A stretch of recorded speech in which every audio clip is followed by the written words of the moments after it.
à Bercy, mais ils ont aussi bien préparé leur championnat du monde, puisque la France s'est imposée cet après-midi en finale du tournoi de Paris-Bercy 32-30 face à la Russie. La Russie, c'est une grande nation du handball, donc c'est un très bon résultat pour les joueurs de Claude Onesta qui ont été spectaculaires parfois, à l'image de Didier Dinard. Daniel Narcisse, c'est une autre bonne nouvelle pour les Bleus, a toujours un bras aussi puissant. Et enfin, vous allez le voir, Lucas Ballot n'est décidément pas un joueur comme les autres. Regardez où termine son ballon sur cette action. Image invraisemblable, le ballon est allé se coincer dans la lucarne du gardien russe. On va revoir ça au ralenti, image complètement étonnante. Lucas Ballot n'en revient pas et on a longuement discuté. Finalement, le but n'a pas été accordé, le ballon n'ayant pas franchi la ligne. Il est bien coincé dans la lucarne, c'est rarissime. Histoire d'être tout à fait complet sur cette finale entre la France et la Russie, on va retrouver au POPB Fred Brindel, l'envoyé spécial du groupe Canal, qui est aux côtés de Nicolas Karabatic.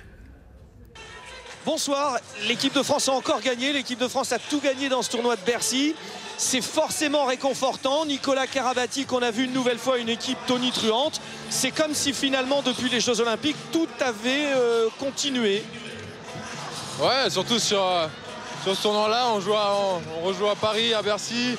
Aujourd'hui, la salle était pleine et c'est vraiment énorme de voir une salle pleine comme ça en France. Ça donne chaud au cœur. Ça nous a bien aidé pour ce match aujourd'hui. C'était presque notre seul gros match, gros rendez-vous avant de partir au championnat du monde. Bon, il a été réussi. Ça a été un peu... deuxième mi-temps, ça n'était pas aussi brillant qu'en première, mais bon, on a gagné, on a trouvé des automatismes, on a bien joué. C'est ça qui est important. Nicolas, qu'est-ce qui peut vous empêcher d'être champion du monde? Alors déjà les adversaires et des matchs qui sont difficiles à jouer. Mais au-delà de ça, quelles sont vos faiblesses aujourd'hui? On n'en a pas vu beaucoup. Ouais, c'est sûr qu'on essaie de compenser.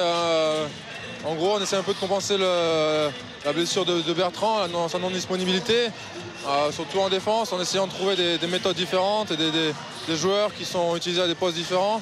C'est ça un peu le gros du travail à effectuer. Après, en attaque, on est assez bien rodé.